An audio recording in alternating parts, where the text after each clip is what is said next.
some university school sway, and some hotel stays. So please be sure to stay to the end. And then tonight's panel will be recorded and screenshots will be taken throughout so we can share on social media for those who aren't able to attend. And if you do not want to be on camera, please turn your cameras off. Microphones are muted. But please feel free to fill out the chat, and that's where we'll be taking questions if there's time for the panel. Then after the breakout sessions, we will be, I already said that. So let's kick things off. I'm going to start the awards presentation. This year we have 3 amazing, well-deserved award winners: Michelle Kane, Kaylee Doe, and Christian Cross. All right. First, I would like to introduce Michelle Kane, recipient of the George D. Bedell Alumni Award. A double HAFA graduate with a BCom and MBA, Michelle is an accomplished educator, leader, and manager with over 3 decades of experience in hospitality business operations. Over the last 7 years, Michelle has led the hospitality management academic portfolio at Centennial College. She leads a team of experienced faculty, some HAFA grads, who develop and deliver high-quality hospitality curriculum to educate and prepare students for their careers. Prior to her roles in post-secondary education, she led teams in food and beverage, and her diverse experience in restaurant operations and human resources included TDL Tim Hortons, Krispy Kreme Donuts, and Oliver and Bonacini restaurants. Congratulations, Michelle. Would you like to say a few words? Thank you very much, Laura. I'm very honored and excited for tonight. Very grateful for this award and the recognition. I would like to shout out to the people who nominated me, Mary Ford and Professor Bruce McAdams. Mary Ford's a close friend and a HAFA grad, and of course, Professor Bruce McAdams, who's been a mentor, a friend, and colleague. So I'm grateful for the nomination and very happy to be here and get to see the food lab that looks very different for when I was making muffins and learning about the coagulation of eggs. Looking forward to tonight. Thanks, Laura. Great, thank you, Michelle. Now please put your hands together to welcome our next award recipient, Kaylee Dow, winner of the Leadership Entrepreneurial Alumni Award. Kaylee is the founder and CEO of Thrivity Inc., a human resources consulting and coaching firm that helps service-oriented businesses to thrive in their ever-evolving world of work. Service-driven and collaborative by nature, Kaylee takes a customized approach by helping clients reduce barriers to change, achieve alignment, and improve overall resiliency. With a career of over 20 years, Kaylee has worked as an HR executive overseeing nationwide talent functions in the hotel industry. In 2020, Kaylee pivoted her HR career from corporate to self-employment and founded Thrivity, offering her expertise in culture transformation, coaching, leadership, development, and talent acquisition across industries while staying true to her hospitality roots. Congratulations, Kaylee. Would you like to say a few words? Yes, thank you so much, Laura. And I am so honored to be the recipient of this award. And I would like to also thank my nominator, Martin Stitt. Laura, as you mentioned, I recently started my own consulting business, HR Consulting Thrivity Inc., after 21 years with Delta and Marriott hotels. So you can imagine that it was a big decision to step out of my own and pivot from the corporate world into being a solopreneur, where there's been a lot of successes this year, but also, some failures where I wanted to throw in the towel on it all. So this award means a ton. And also, just knowing that I have the support of this amazing alumni group, I really appreciate it. And I'm so happy to be here with all of you. Thank you. Great, thank you, Kaylee. And our final award of the evening goes to Christian Cross, winner of the Leader of Tomorrow Alumni Award. During his undergrad, Christian was very involved in the School of Hospitality, Food and Tourism Management. Having completed an internship with HVS Vancouver during this undergrad, Christian moved to Asheville, North Carolina to join HVS in a full-time capacity following graduation. Christian then relocated the firm's Atlanta office, where he works on projects throughout the Southeast. Born and raised in the Niagara region of Ontario, Christian's goal was always to move back home. October 2020, Christian was able to make this a reality. We launched the firm's Buffalo office. January 2021, Christian was promoted to vice president, and he continues to head up the Buffalo office, working on projects in upstate and western New York, eastern Ohio, and western Pennsylvania. Congratulations, Christian. Would you like to say a few words? Sure. I also just want to say thank you so much to the Alumni Association. It's been great to stay connected throughout these COVID times virtually while I was in Atlanta and even back now. So, thank you for doing such a great job on that. And as was mentioned, I am back living on the Canadian side, not too far from the university. So super excited to dive back in and become more involved with the Alumni Association. And I too wanted to thank the person who nominated me, Tom Beckett. He, when I first interned with HVS, he was a great mentor in that role. He was a TA during my undergrad and, continues to be somebody I look up to and appreciate the nomination from him. So thank you. Great, thank you very much, Christian. And congratulations again to all of our award winners. The crowd is going wild. And so before we begin our panel, I'd like to invite Stacia Elliott, Director of the School of Hospitality, Food, and Tourism Management, to say a few words.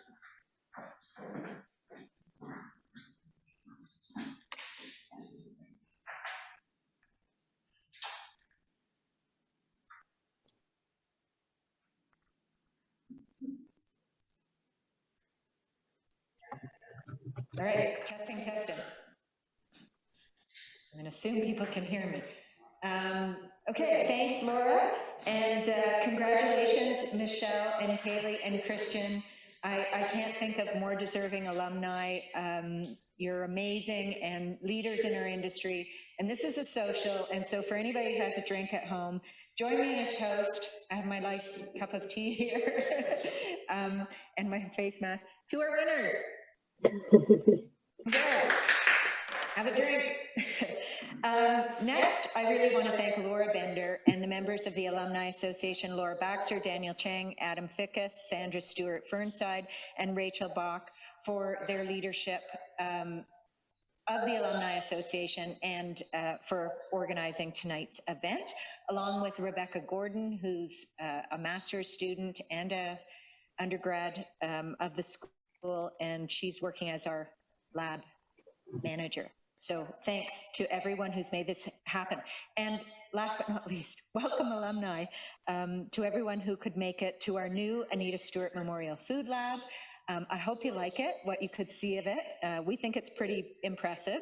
Formerly MINS 214, or known as just the Food Lab, it's now a state-of-the-art teaching facility. And that's thanks to an alumni, HAFA 92, Michelle-Eric Fornell, and also Whirlpool for their top-of-the-line appliances that maybe you get a little bit of a glimpse of. And that was during a pandemic when it was really hard to even get stand mixers, and they came through. So we're pretty excited about the lab, which is, like the school, a place where students and faculty and industry and community can get together. And when we do, magic can happen. As you know, we are in a time of transition as a school and as an industry, coming out of the biggest hit of a global pandemic that we probably could never even imagine, and reflecting on how to rebuild our future. Specifically, the HTM major has been paused for fall 22, and I want to say that this will not disrupt any of our current students. But we're now challenged to revision the program, to be more flexible and experiential in spaces like this that we have, to be more advanced to meet sophisticated needs of the industry, and to be more appealing to attract the students that the industry definitely needs as talent. With our amazing alumni, and I know we have your support, I really am confident that Guelph will continue to develop the future leaders for our industry. So thank you, everyone. I really do wish we were here face to face and could do this in person, but again, I will offer a virtual toast on this social occasion to all alumni. Cheers. Okay, now it's my pleasure to introduce Adam Fickus. Adam is a double alumni of Guelph, 2002 HAFA and 2008 MBA. He's former president of the Alumni Association, a George Bedell Award recipient, and OHI Top 30 Under 30. Adam is a management consultant and an educator, having taught in our program, as well as in the tourism hospitality programs. Hopefully I'm not leaving anything out here. Fanshawe, George Brown, and Centennial. Welcome, Adam.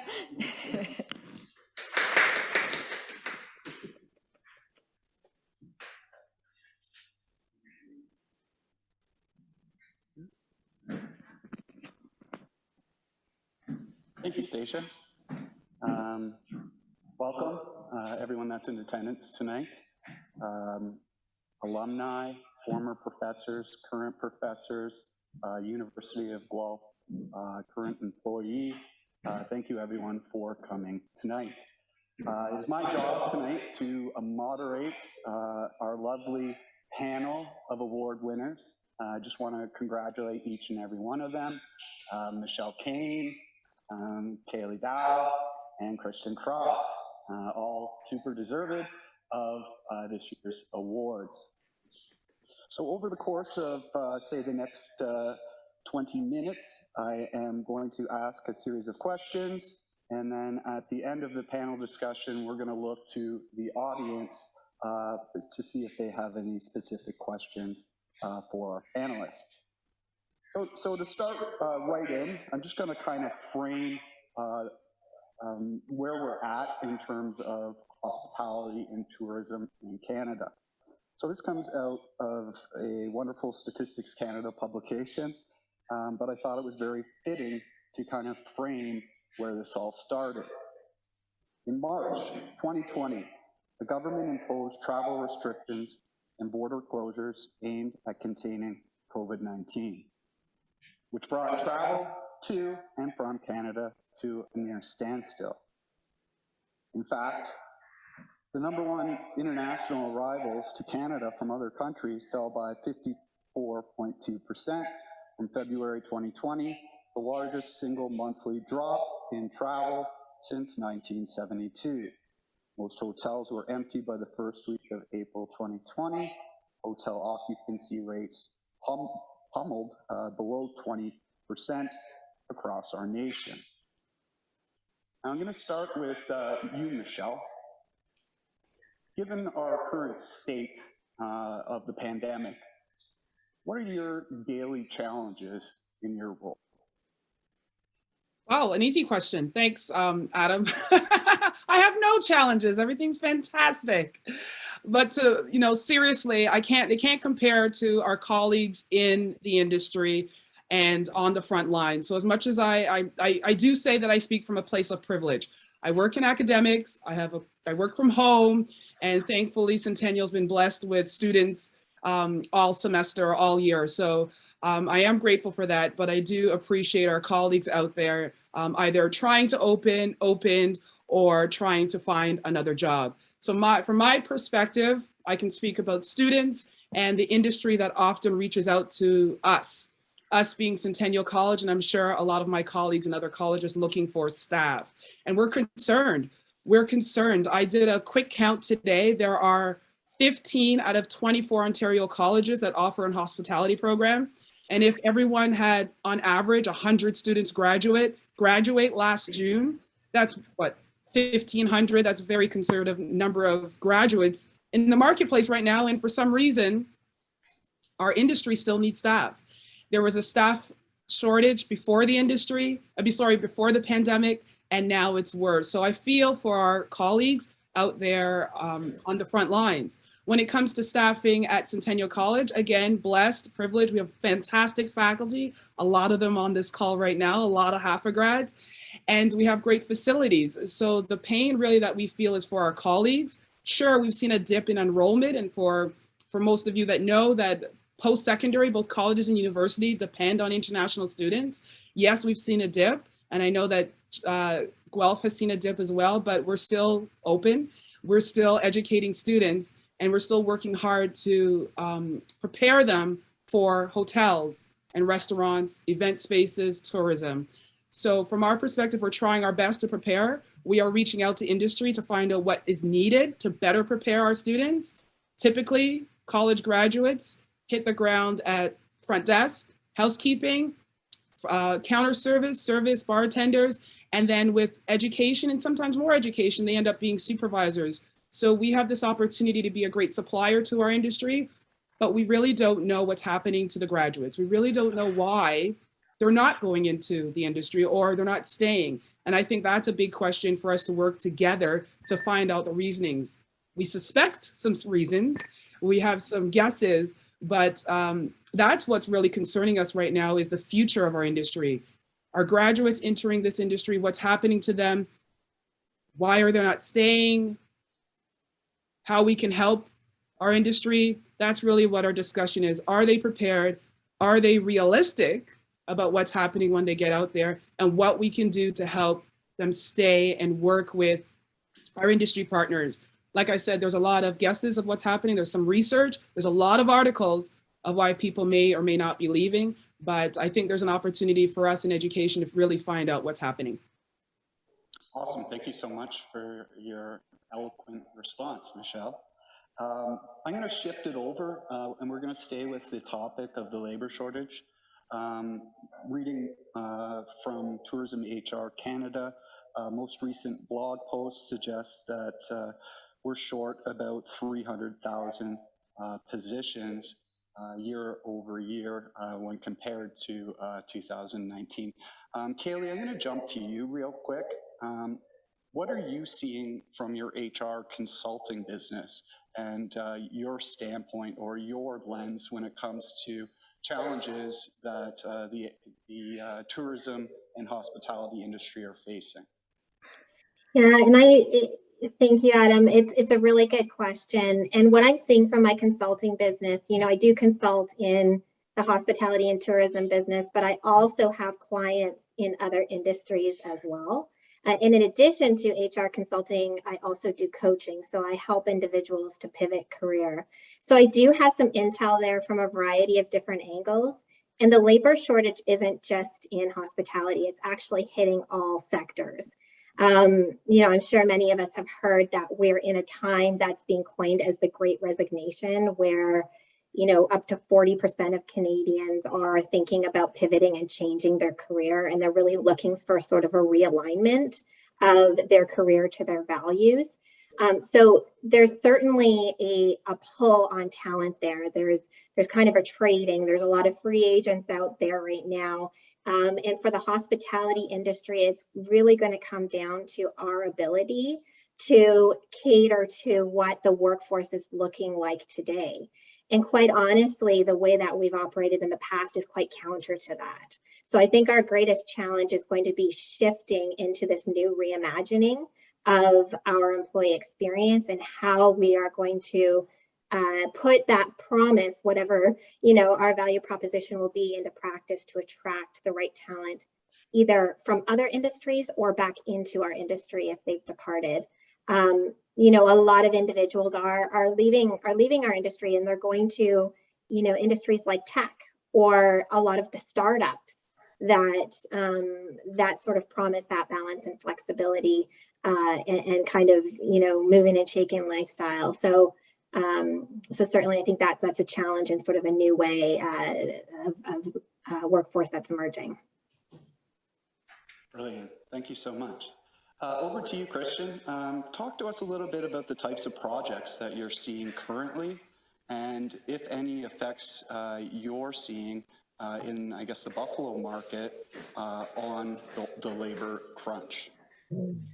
Sure. So as you mentioned, you know, a lot of what I'm speaking about will be from the U.S. perspective, because that is where I predominantly work, you know, back living in Canada, but all of my work is taking place in the U.S. I'm in Pittsburgh today.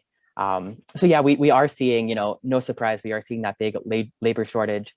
And as Kaylee mentioned, kind of the Great Resignation, we are seeing that throughout the industry. And while a lot of the front line, the housekeeping, the front desk is the most pressing right now, it's not just that hotels are looking for.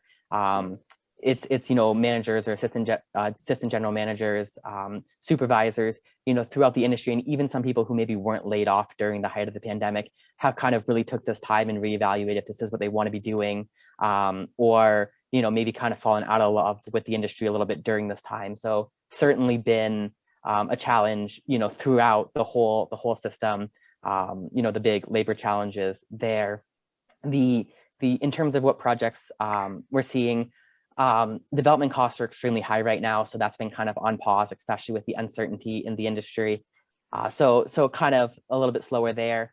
And again, I'm not super certain on the Canadian climate, but what we are seeing is a lot of hotel owners who, during previous recessions, during previous hard times, there's been lots of projects that, kind of looking to sell it, kind of get out of the industry, where the banks and the financial markets have been much more willing to work with the industry. So we're seeing a lot less sales, and we're not seeing super huge discounts in sales. There are some, but maybe not quite as much as we've seen in the past. So in terms of, refinancing and finding the capital, not as big of a challenge, but that labor certainly is a challenge, from housekeepers all the way up to the general managers, director of sales roles. Thanks, Christian. Let's move forward here, and I figured we could frame the next little bit of our panel discussion here around a SWOT analysis. Nothing lengthy, just a quick SWOT, talking about strengths and weaknesses that you currently see in industry, and then leading into opportunities and threats. So I'm going to start with Kaylee. If you could quickly just jump in and give us a couple of strengths and weaknesses that you're currently seeing in industry, or you can chime in and talk about opportunities and threats if you like. Yeah, so I think some of the strengths in terms of an employment environment is the diversity that the hospitality industry lends, right? And so somebody can move through a career forwards, backwards, up and down, sideways if they want to, and do it all within the industry. So I think that's a primary strength. And people who are thinking of leaving the industry or have left, and myself included, that's definitely something that I miss about the industry, just sort of that dynamic ability to put tools in the toolbox here.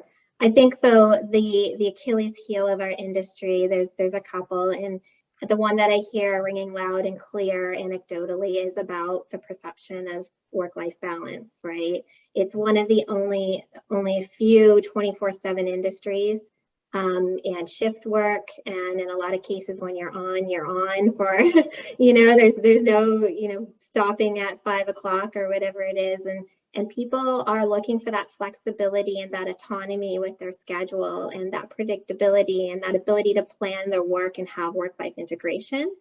And so that's a future state, I think, that we can strive for. As a weakness currently, that could be turned into a great opportunity for the industry. Awesome. Let's stop there and we'll get some strengths and weaknesses from our other two panelists. Michelle, back to you. What are the current strengths and weaknesses that you're seeing in industry? You've always had your finger on the pulse. What are your tourism and hospitality partners saying right now? Where are you seeing strengths and weaknesses? Well, if I remember what Margaret Shaw taught me, the strengths and the weaknesses are internal, the opportunities and the threats are external. Right. So with that in mind, for strengths, I'm going to say the resiliency of the people of this industry.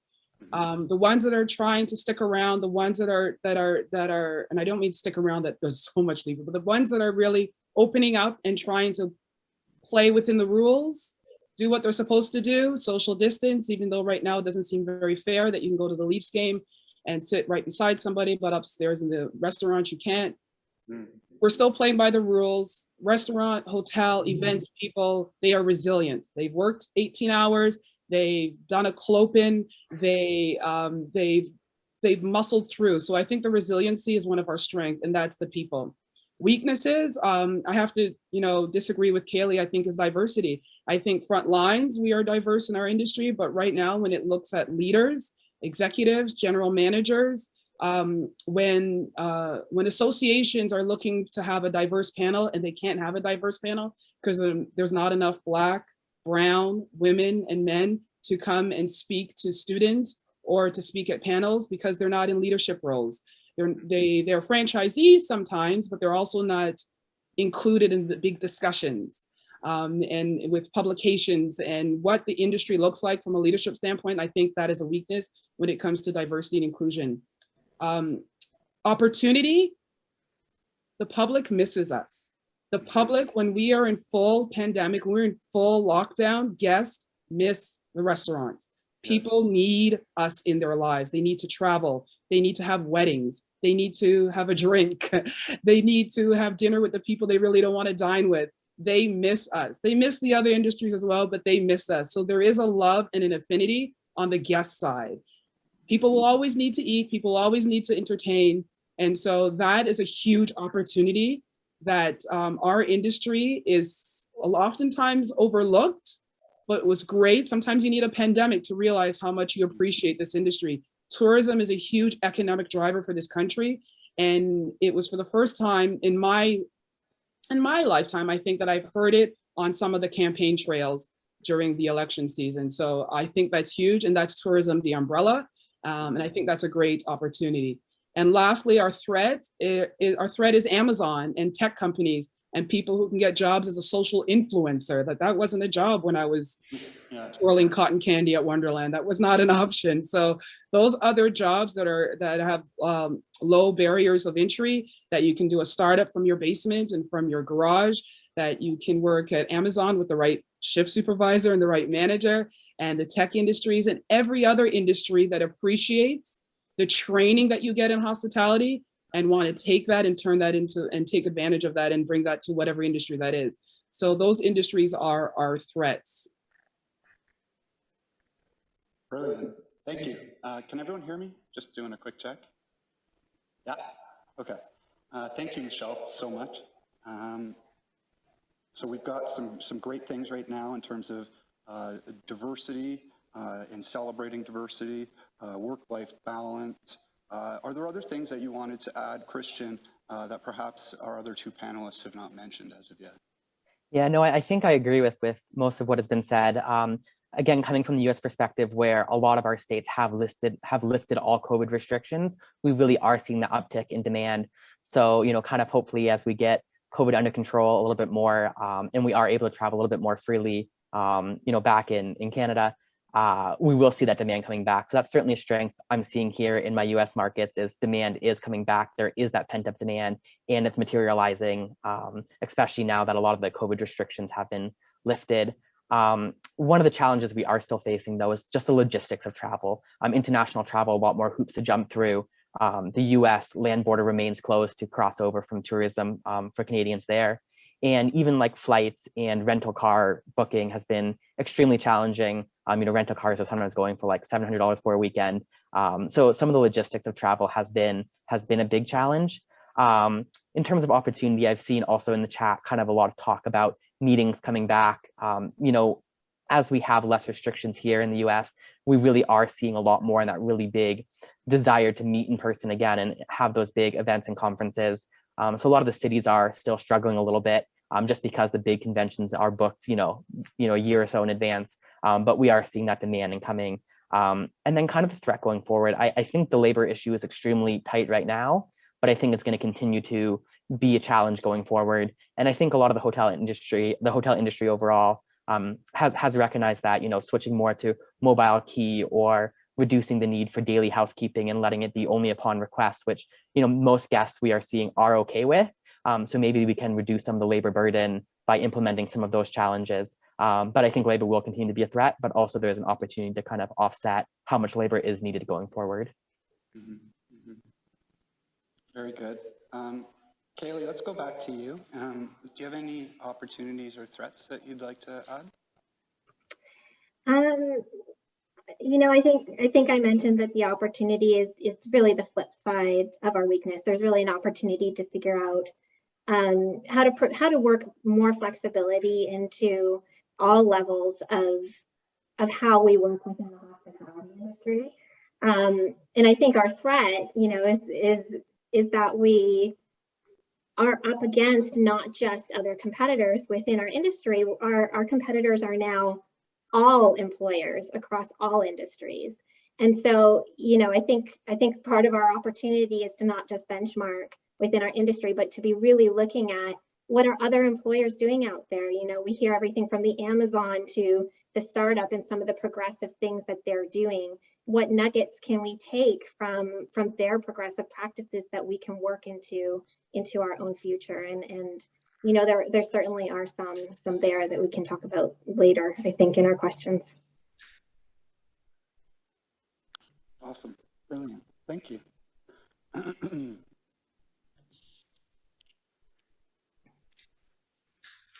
Let's move back to Michelle. Michelle, what other challenges are you seeing right now in regards to the pandemic from operators and perhaps creative solutions that are attached to those particular issues? I really can't speak firsthand as an operator. I know every operator is dealing with obvious issues like labor, but there's some other issues, and this is just me watching what's happening in the news of restaurateurs. You know, their management, their financial management is being exposed right now as well. The pandemic is an opportunity. The pandemic was an opportunity, but also showed what happened when bills weren't being paid and suppliers weren't being paid on time. And we talked about, you know, management and staff, but what else is happening in our industry? And I think there's the opportunity to take advantage of this and do better. Maybe this was the reset that some of us needed, or some of our partners needed, to be better business people. And if we looked at, you know, if we went back to the curriculum at HAFA, we were taught so many different things. And sometimes we try to get through that financial course and get through management accounting.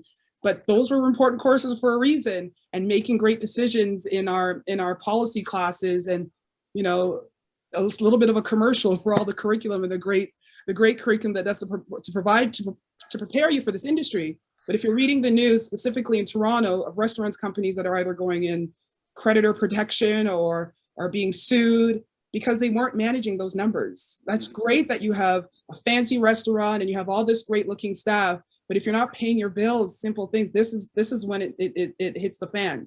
I also think, and I'm going to put a little bit of a plug here, that some of the old problems that we were having, or operators were having, they didn't go away. I'm going to go back to Professor Bruce McAdams again, name dropping, but his TED Talk 8 years ago about rethinking tipping is still relevant. If you YouTube it, the issues are still relevant about the structure of payment. The answer is not always pay your staff more, but are they able to pay their bills? And now they can, because they've left the industry or they found different ways. Is tipping fair? That is one topic that has been talked about for many years, yet a lot of operators, some tried to rethink tipping and did a different way, but some of them reverted back. And that's just one. Suppliers, sustainability, again, how you're treating your people. So I think these are where this is the opportunity. And I think operators should be thinking about these things. Take this opportunity. How can we do better? Yes, menu prices is one way to be more profitable. Yes, cutting costs is one way, but is profit's the only issue right now? And unfortunately, I'm seeing also a lot of, well, it's the province fault, it's the government's fault, it's the ministry fault, too many lockdowns, it's not fair. You're right, some of that isn't fair, but also what can you control in your business to make your business sustainable? And again, I go back to people. Of course, I'm going to always go back to people when it comes to graduates in our industry. The people are important, and people are, and I'm sure operators are seeing that now, what they can do better to stay open. So there are some great operators, large companies, small companies. I was on a board meeting the other day, and a franchisee for a Comfort Inn, he is working night shifts, doing the night audit himself and cleaning rooms. And he's a franchisee trying to staff his property, but he can't. So it's not just restaurants. I speak more to that, but I think this pandemic is, again, use the word opportunity to do better. Brilliant. Thank you so much, Michelle. Christian, to you, are there any new progressive practices that perhaps you've seen from your point of view? Yeah, so I think one of the big advances that kind of happened during the pandemic is just when hotels shut down, and many hotels shut down during the peak of the pandemic, just out of necessity, you know, cross-training became much more popular. You know, hotels really buckling down and finding out how to be most efficient with the limited staff available, or, you know, especially during the height of the pandemic, the limited staff they could afford. So we have been seeing a whole lot more cross-training and being able to offer a similar experience to a guest with fewer staff, and just kind of, a little bit more efficiency and a little bit of the cross-training there, giving staff who's willing to work more hours and wanting to get a full-time employment as opposed to part-time, the opportunity, even if their primary role isn't available to full-time. So if you work primarily as a breakfast attendant, but you're looking for a 40-hour week, you're probably not going to get that as a breakfast attendant, but there is other opportunities. And, right now, if you have staff that is willing to work, hotels are all for that. So cross-training is a big one that we've seen hotels being a lot more efficient.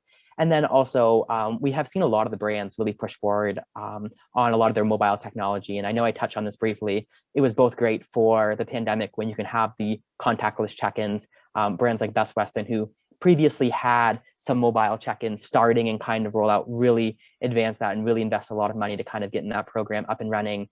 Bigger brands like the Marriotts and the Hiltons, are pretty, already had that, ready to go for the pandemic, not knowing that it would be, a health and safety concern as much as a cost saving effort. So a lot of those programs and stuff can certainly help going forward and help with the labor issues. Brilliant, thank you so much. So it sounds to me like everyone is suggesting that the pandemic has really acted as a catalyst for system-wide issues that we've had in tourism and hospitality for some time. They were just highlighted or put under a microscope given the current state of the economy.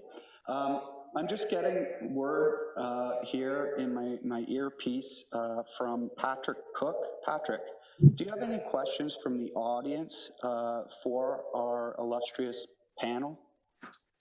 We've not received any questions as of yet, but certainly, folks, if you guys have questions for our panelists, feel free to ask them now in the chat, and then I can pose them to the award winners. So just at Christian, at Michelle, at Kaylee, and I can help with that. Right. Okay. Let's move back to Kaylee while we're collecting some questions from our audience. Kaylee, tell us a little bit about the type of clients that you're dealing with today and what they're looking for and what you're helping provide. Yeah, so the types of clients that I'm working with today, I'm working with quite a number of small and mid-sized business clients. Some of them have HR teams, but they might be under-resourced in the current environment, and they're really looking for some expertise in how to maneuver what is still a very ambiguous business environment right now. Where a lot of businesses are is they're trying to figure out COVID vaccination policy and balancing what is a right to workers of working in a safe work environment while also respecting human rights, and kind of the divisive nature of that topic and what that's doing to employment culture. Mm-hmm. So, there's many parts to that. There is, is there a full requirement for vaccination? Or is that necessary with the type of business that they are? When they want to bring workers potentially back to the office on or in a hybrid setting, what is the best method? Is it fully remote? Is it hybrid? Is it back to the office? And then how do they, be respectful to all of the different viewpoints of that? So quite a bit what I'm doing, and it's not a one-size-fits-all approach by any means. It's a very individual approach based on the business, the size, the complexity, what their employee base is like, even the province. There are very different views on these topics, even based on province and provincial government, in terms of what some of those human rights requirements are. So that's a lot I think of what's out there in terms of what employers are needing right now in terms of guidance and in the ambiguity that still exists. Brilliant, thank you. Christian, are you seeing the same thing across the border? I am. There is less of a push here. I think one of the things that I've noticed that's been really unique is in the US, they've been a lot more willing to open up a lot quicker, lift mask mandates a lot quicker. And I think one of the reasons for that is the healthcare system. So in the United States, with it all being private healthcare, if the hospitals are overwhelmed, if all of that is a big challenge, it's not so much the governor's responsibility where you cross the border into Canada and when the hospitals are overwhelmed and, can't be, don't have enough beds available, it falls directly on the premier. So even, some of our more right-leaning politicians have been enacting more things just because when the hospitals are overwhelmed, it's now coming out of, their provincial budget. So it is a direct tie there. They are much more willing to take the steps to make sure the communities and populations are safe, where even when we see hospitals overrun the US, we're not seeing that same pressure on the governors to kind of reintroduce mask mandates or reintroduce lockdowns and take those steps. So I think that's been kind of a unique challenge when the person making the decision is financially responsible for the healthcare system. The decisions are often made quite differently than the healthcare being less of a concern for the governor. So I think that's something that's really unique we've seen over here. And even if political ideologies might be similar to some leaders in Canada and some leaders on the US side, just the way the healthcare system is set up, I think certainly is impacting the decisions that are being made in terms of vaccines and other COVID precautions and mandates. Awesome. Thank you so much, Christian. Adam, we do have a few questions here. Okay. Okay. So Bill Murray asks all panelists, there's a lot shared about the challenges with talent. My question is, what are you hearing that hospitality people are most passionate about? We can start with Kaylee. That are most passionate about. Can you clarify, Bill Murray? I can absolutely clarify. And first of all, congratulations, Michelle, Kaylee, and Christian, well-deserved awards. We talk a lot about some of the labor challenges that we're facing right now. And sometimes we live in that bubble. But I think our hospitality people are very, very passionate and do love the industry. The alumni here are great examples of that. So sometimes we do have to listen for what our people are passionate about. And I'm just curious, what are one or two of the things that we're seeing or you're seeing hospitality professionals remain passionate about and loving about the industry? Because that is going to ignite the flames of getting more people passionate. Yeah. And okay, so thank you for clarifying that. I would say the true passion for serving others. And, they are people. They love the teams that they work with. They love that dynamic energy that comes out of the hospitality industry, and they love serving people and making people happy, right? Enhancing their lives through experience.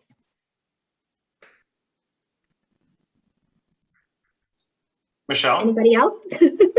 Michelle, do you want to add to that, or Christian? Yeah, I mean, it's a great question because it helps to bring back the positive. And sometimes when I'm, with our teams and we're talking about students, do they really want to be in this industry? We don't know. And then one day, Allison McKenzie gets an email from a student who got a job in a restaurant because of her career prep course, and it's because of their new resume, and they're so excited. And I said to Allison, "You're done. You're good for the semester now. A student is happy, got a job. You're all good." So it is good to have those positive stories. But I have to agree with Kaylee. It's people who want to serve people, it's not an easy job, but also all of the inspiration that happens. The inspiration that happens when you get that really great supervisor. The inspiration happens when you get that great guest contact. I love to hear when a student who comes into the hotel operations program because of their experience traveling, and they were treated with respect when they were a kid and they walked into a hotel and the concierge remembered their name. So those stories really is what keep us going, is those special moments when they went out for dinner with their family and they want to do that. And like I said, great supervisors, great managers, and when they see the fun that can be had, traveling and hearing stories and meeting your husband, wife, partner, mate in another country and deciding what country to settle down with. So a lot of those positive stories.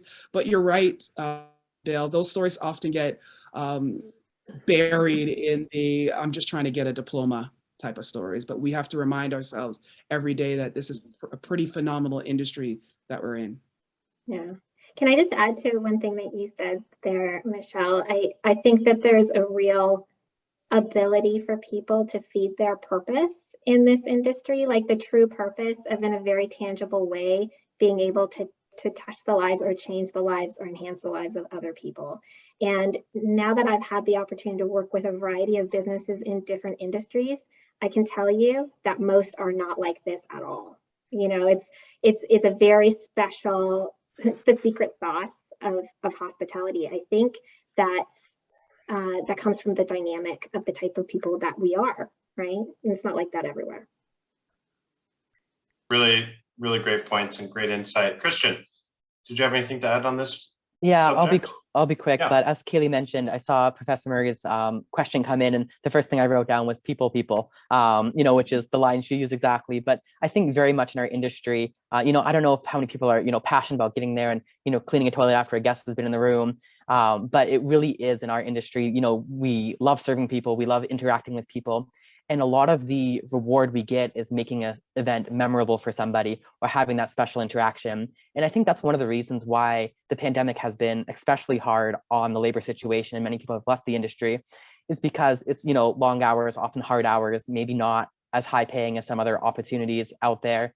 But, you know, they love the interaction. They love seeing that smile on the guest's face. And now that, you know, you go a full year of a guest's face being covered and you have a really good interaction and you're trying to gauge whether that guest is happy or not just through their eyes, because you can no longer see their face, you're no longer getting those rewards you used to get that used to, you know, really thrive on making those experiences special. It's much harder to get those rewards now. So it's been a tough year for people working in our industry. And without those rewards of kind of seeing that smile or really knowing you made somebody's day, I think it makes the job that much more difficult. So, you know, in terms of the passion, you know, people in our industry really are people. And this last year has been hard to kind of get the rewards from that maybe we normally can. Great. This next question is from Bruce McAdams to Michelle. Michelle, what impact will the move to virtual learning have on long-term on the hospitality education? Great question. I was lucky enough the last 3 weeks now, we've been going back on campus. We slowly moved back on campus this fall. And for our school, the first courses we moved on campus was the experiential learning. So students are in the labs, they're culinary and bake, but in my portfolio, they're in the restaurant and they're in the event space and they're learning how to clean a room. To our surprise, the first 2 weeks, the students knew what they were doing because of the theory courses they did online the first year. So these students are in their third semester this fall. They started last fall and we were nervous. And when they came in, because of the amount of energy and work went into the online simulations and the online videos, that when they walked into their third semester courses, which are a little bit more challenging, they knew what they were doing. They knew, you know, table service. They hadn't touched a tray yet, but they had the basics and the mixology classes. And, you know, they were so happy to greet a guest in our working restaurant. But when they were in the guest rooms, they were learning to make a bed and clean up bathroom. Our professor shared that they knew what they were following along. They did the work that they needed to do online and they were ready. So we were very nervous about hands-on experiential learning.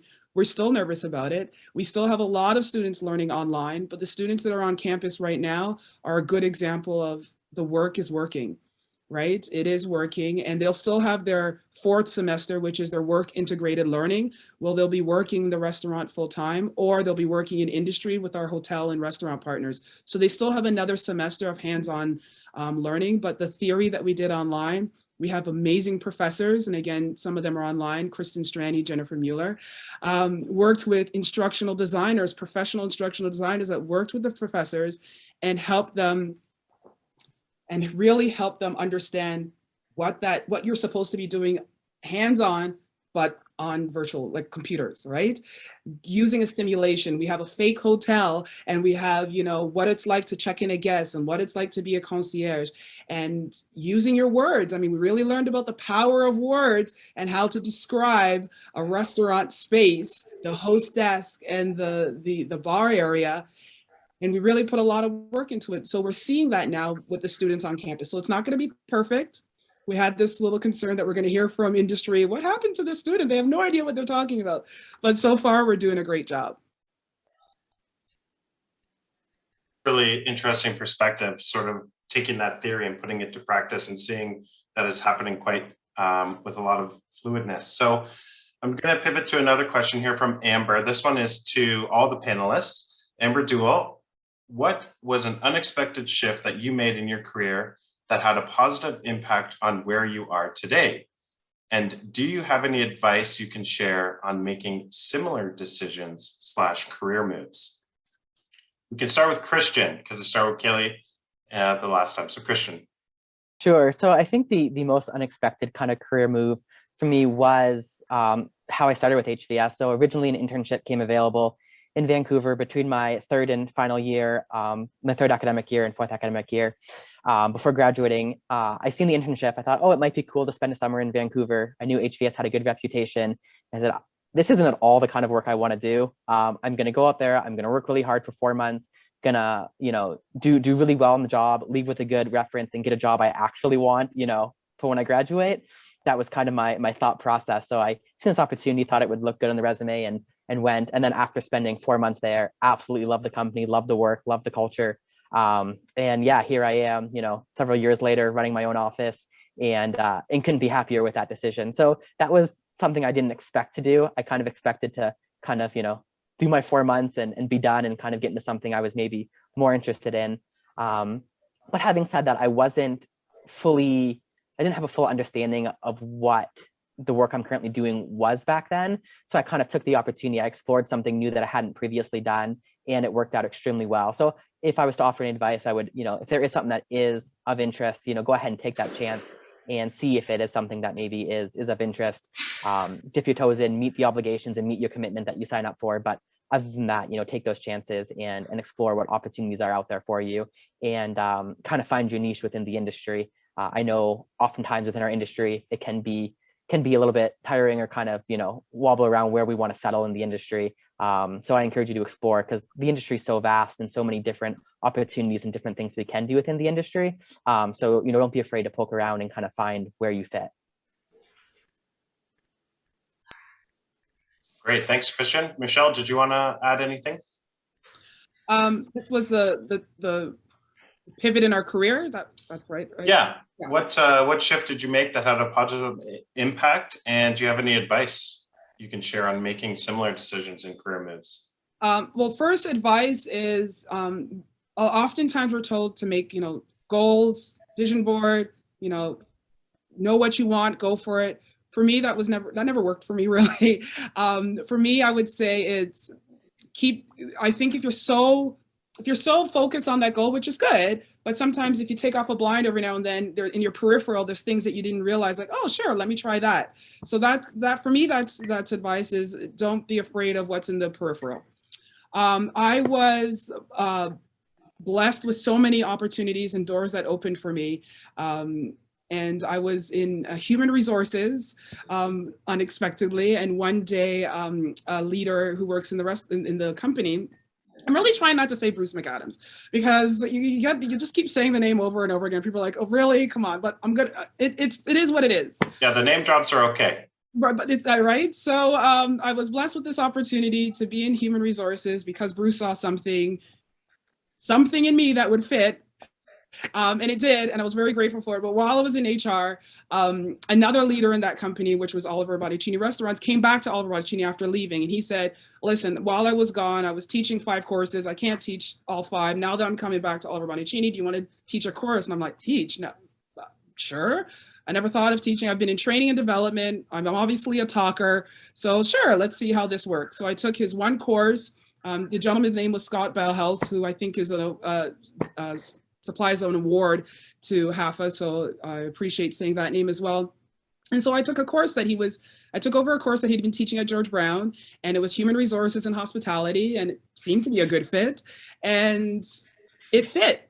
And I was very grateful for that opportunity. I didn't have to go to George Brown and send in my application and hire me as a teacher. Someone saw something in me and allowed me to step into that space. I stepped into that space, and thankfully, by the grace of God, I did well in that space. And then I just kept teaching, and then other opportunities happened at George Brown, which then led to my role at Centennial College. So it wasn't something I had gone out for. I was very grateful, but my experiences led to that time. If I had said no, maybe I would still be polishing glasses right now. I don't know, but to my point is keep the peripheral open. You never know what opportunities may come your way and what that might lead to. Kaylee? Oh my gosh, I love everything that you have both said. You know, my piece of advice, and this is something that I embraced, I think in my first internship, it was on my goal as a SWEP student. My goal sheet was to do one thing that scares me every day, you know, feel the fear and do it anyway. And a lot of times when a new opportunity comes, you know, initially it's like, oh my gosh, I can't do that, or I don't want to do that. But is that really that you can't or you don't want to, or is that just fear? So for me, you know, I did a huge pivot in my career really early on. I actually started my career in the Bachelor of Science as a zookeeper. So I was in, you know, at the Metro Toronto Zoo, I was in charge of gorillas and orangutans and camels and all kinds of things.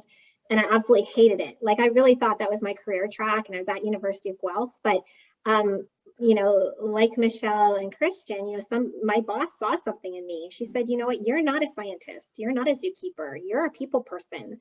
And she put me on the zoo talks, and she had me educating the tourists about the animals, and that was my jam. And so at that point I went, oh my gosh, this isn't what I'm meant to be doing. I'm going to change my program to this other one in Guelph. So I was really supposed to graduate a lot earlier than 2002, but I kind of started all over again, and I've sort of carried that thread through my whole time. Is when there's an opportunity in the periphery, explore it, right? Explore it, like, and you know, people will tap you if you're really good at what you do because you're passionate about it. They'll tap you for the next thing, and you know, feel the fear and do it anyway. So I was a director for my first time at age 24, the youngest one in the company. I was terrified, but the opportunity was there and I did it anyway. And those can really be the launching pads, you know, if you're willing to have the determination and the discipline to work really hard. You know, those are launching pads for your career. Excellent. Thank you, Kaylee. I'm going to turn back now to the Anita Stewart Memorial Food Lab and to our hosts, Laura and Adam. They have a quick update for us before we continue. All right, I'm just going to wrap up here and pass the mic back to Laura Bender, our president of the Alumni Association. Thank you to each of our panelists for your wonderful answers to your questions. You've all been more than fabulous. Here's Laura Bender.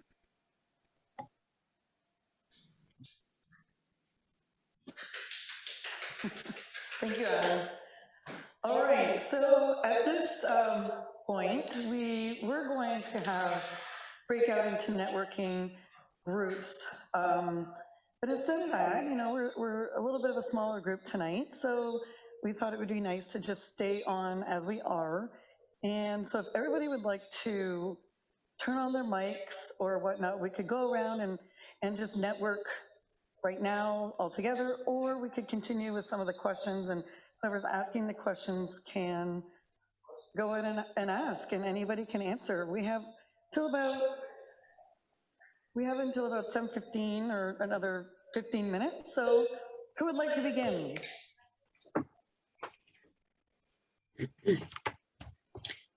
It's Heidi Wilker. I just want to say something as a, let's just say seasoned grad. It warms my heart to see the quality of people that have come out of this program. I always knew that, but to see all of you and what you've done, hear what you've done and your thoughts, I mean, it's really heartwarming to those of us who were in the program when it first started. And, you know, we all had visions of what we wanted the program to be. So anyway, kudos to all of you. Thank you, Heidi.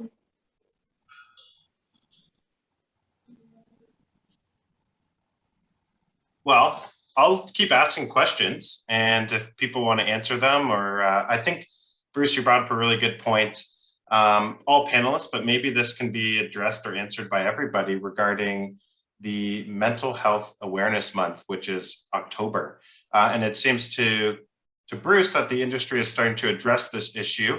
And what are some of you hearing within your workplaces or within your companies with regards to feeling out this, with this regard to the mental health issue? Sorry about that, I kind of fumbled the question. So how are people handling mental health within their own industry or company?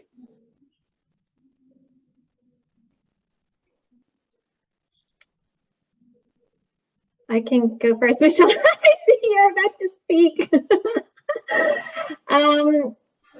You know, Bruce, yes, I think I would agree that it's starting to be addressed. And I think a lot of industry is coming around to the fact that, you know, we can't be great to our guests if we're not doing well ourselves. And doing well ourselves means taking care of all parts of ourselves. And I think where this can really start to get traction with our industry is to prepare our leaders in the industry to lead with empathy, and to really buy in and understand about caring for the whole person. So, you know, when I started into the industry, it was like, you know what, your home life's your home life, you leave that at home. If you have a personal problem, you know, you don't bring that to work, right? And with the new workforce, that's not really jiving anymore. And a lot of companies are, you know, accessing wonderful resources like mental health pulse checks through apps like Checking In, or, you know, they're beefing up their mental wellness parts of their benefits plans. They're ensuring and mandating that their leaders are checking in and asking people about the whole part, right? All parts of their life, and really working on, you know, that flexibility or work-life integration, you know, in making that work from a scheduling standpoint too. So I agree that we're starting, and I hope that continues.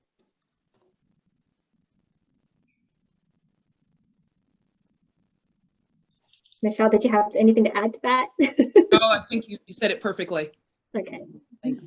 Trudy asked a question to all panelists, but maybe the whole group can consider this. How can current students contribute to discussions and challenges in the industry, which you talked about today, including diversity and labor shortage? Does anyone have any comments to that?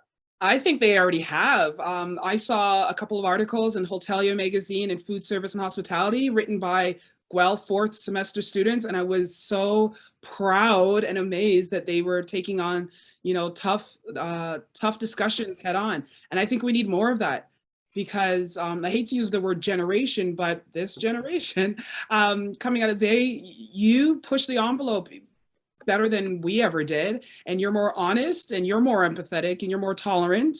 You're not very loyal, but you're not easy to manage, but you definitely bring the questions that need to be addressed to the surface, and I think you need to do more of that. That courage is and challenge, I think that is for sure. So like I said, there was an article, and I'll try to find a link to it while we're still here. And it was Guelph students. And of course, as a Guelph grad, I was really proud, but also that it's the students, because I think that's where the gap is the supervisor and managers are of two generations apart. We have 3 or 4 generations in the workplace right now. That is scary. Right? We have boomers, we have Gen X, which people never like to talk about Gen X.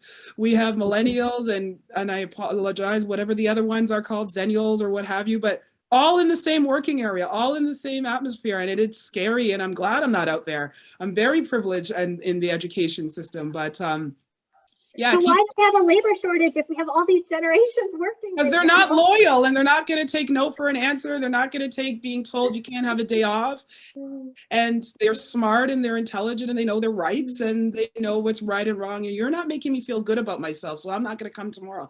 And we used to gawk at that, but it's the reality. If you're not going to treat someone like you would treat your child, then why would I want to stay and work for you? And I think they're tolerant for the right things and intolerant for the right things. Yeah. Michelle, I think that the bravery in leading the conversation is so important. And as Bruce pointed out and Kelly said, because and this is going to be, again, under the leadership of Bruce, Shruti was one of the authors of those articles. And I wanted to point that out because she is one of the future leaders of the program and are going to be a fantastic alum. But now is the time to take a brave stance and to get those voices out to say, this is what we expect. These are the standards that we want to adhere to. And these are the conversations we want to have. So you as employers, you as educators, those who are in the industry need to hear us, or we'll take our voices somewhere else. There is a really clear moment in time right now where people can stand up and dictate the narrative. And Shruti, you're doing a great job at that. Yay, Shruti. Really good point in it. And this topic kind of sort of borders a little bit with what Heidi had asked. And she noted that it's important that managers and supervisors ensure that those in the hands-on positions understand how key they are to the overall guest experience. And it's important that they understand the link within the whole industry. So how can we, the industry and educators, get that point across to them that you know, it's a full circle. It's supervisors, it's those scrubbing the toilets. Everybody's so important to the overall experience for people like me who are going to a hotel to, you know, spend a night before a football game or something along those lines.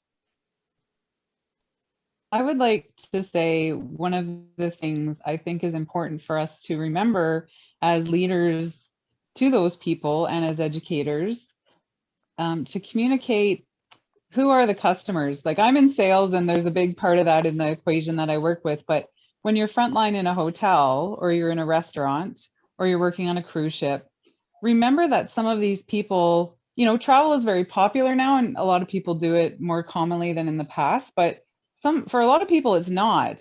So that old couple that, you know, you're tired, your feet hurt, you want to go home, that older couple that just walked in to have dinner, maybe this is the first dinner out they've had in a year and it's their anniversary and it's extremely important to them. So I think it's important for everybody to remember who are these customers that we're working with, and put yourself, it's empathy, put yourself in their place and understand that for you it's a shift.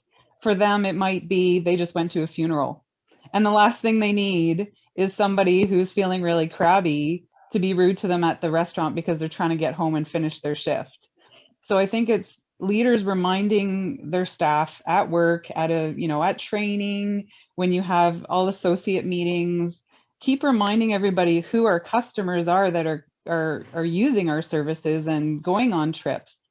Come back to basics and talk about those things so everybody remembers these are people, and these are people that possibly have been saving up their whole lives for this trip, and you don't want to be the one to wreck that experience for them, because that's just a horrible thing to do. So I don't know, tell a story about a trip you've been on where you had a good experience, a bad experience. Tell a story about a couple that you served that told you this was, you know, we've been saving up for 20 years to eat in this super fancy restaurant.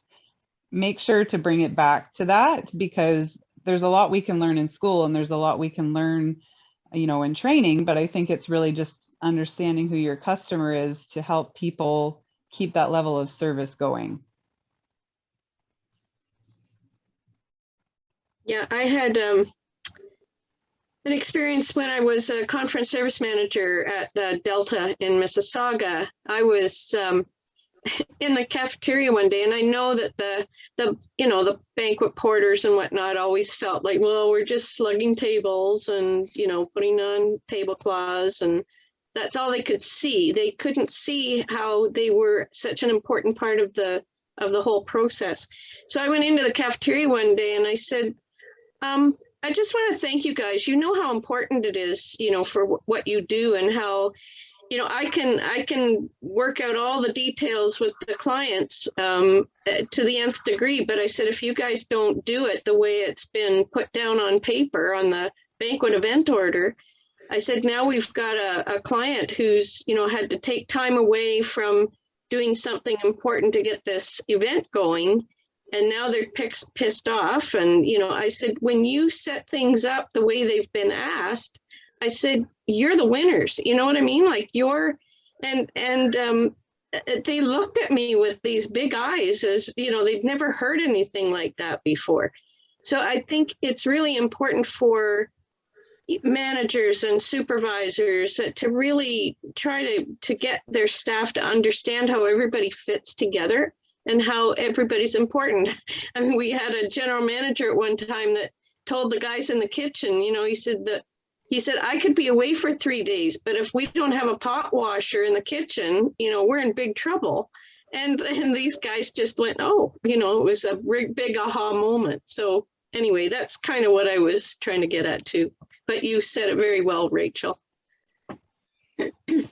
Well, I just add to that. I'm from the event production world and event operations, and I've found a lot of success as a leader and a manager, either as supervisor, supervising staff, or a client services manager, to manage by walking around. And I've worked in venues mostly, so I had the opportunity to check things out and see what the folks who are working on the loading docks were doing, and seeing what the managers were doing, seeing what the staff were doing, and showing them that I want to understand what their operational world is like, because it does fit into the larger umbrella of everything that is going on. So, you know, the docks folks may just see that they're in the loading docks, but it's part of a much bigger plan. And ultimately it made me a better event manager, client services manager. And I got to know a heck of a lot of people. So that's what I would say with regards to that.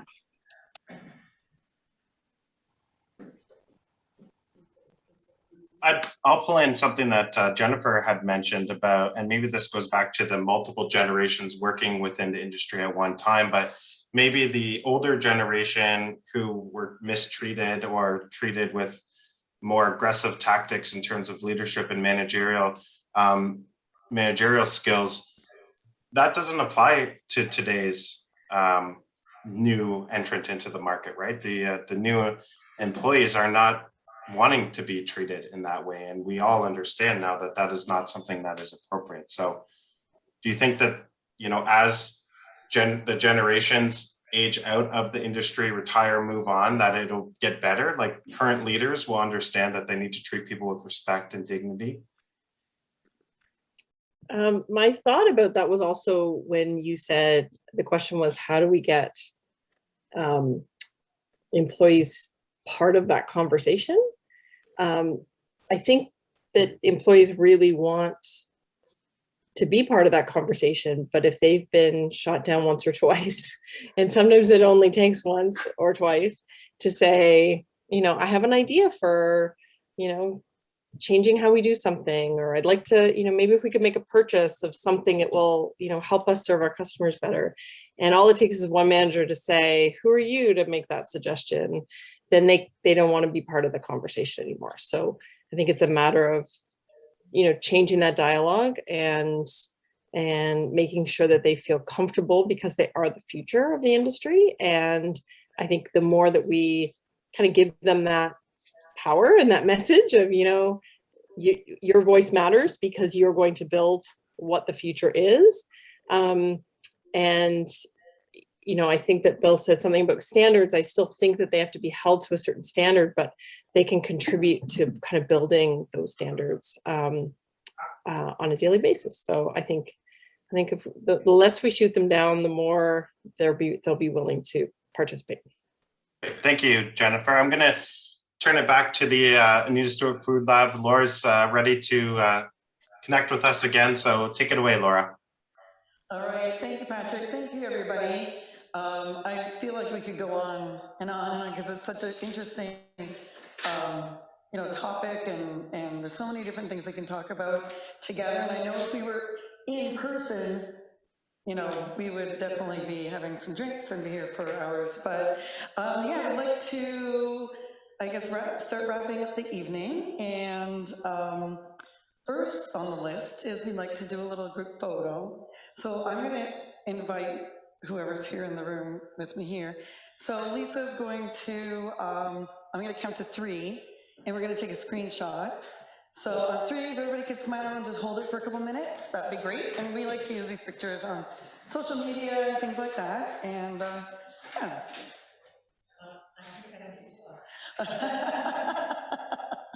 All right, okay. I'm assuming Lisa's ready, so we'll go 1, 2, 3.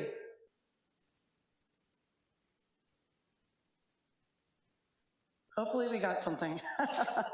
All right, thank you, everybody. So now I would like to do our prize giveaway.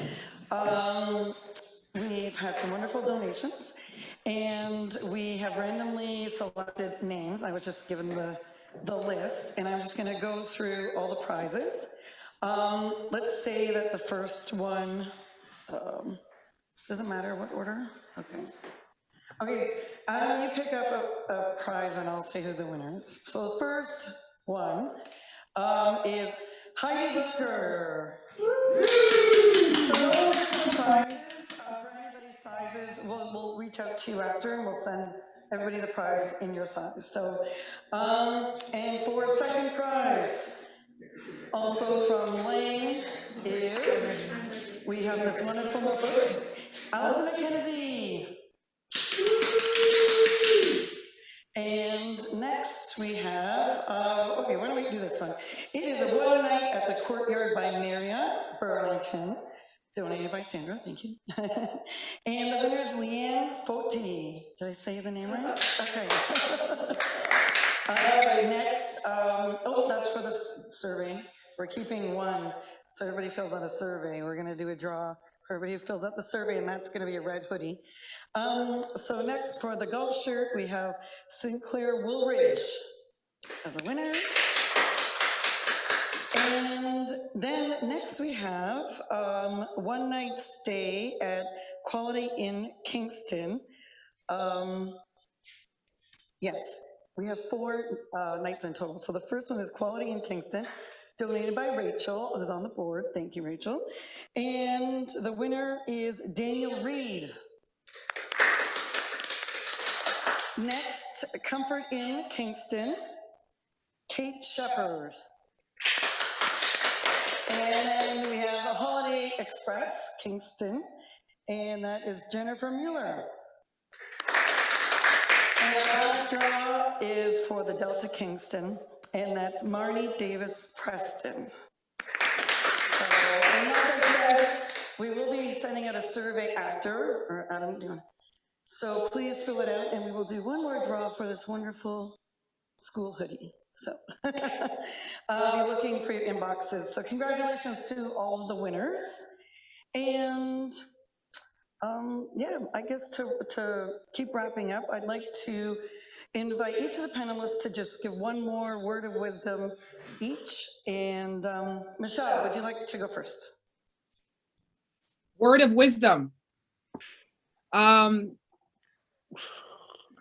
I'll repeat a little bit what I said before about take your blinders off, use your peripheral vision, opportunities come up, but not only opportunities in your career, opportunities to help, opportunities to do cool things in life. Sometimes we're so focused on what we're focused on that we miss opportunities.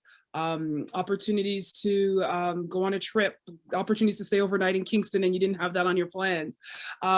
Just keep your peripheral open, as focused as we can be on our goals and our health and our families, but keep your peripheral open for other things that happen in life. Like I said, when someone's trying to reach out for some help and you know, we talked a little bit about mental health, but it's all over. It's not just at work.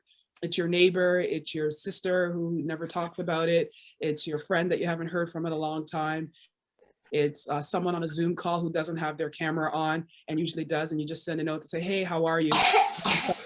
There's a flood of feelings that come out. So just keep your peripheral open and don't be so focused that you miss out on life.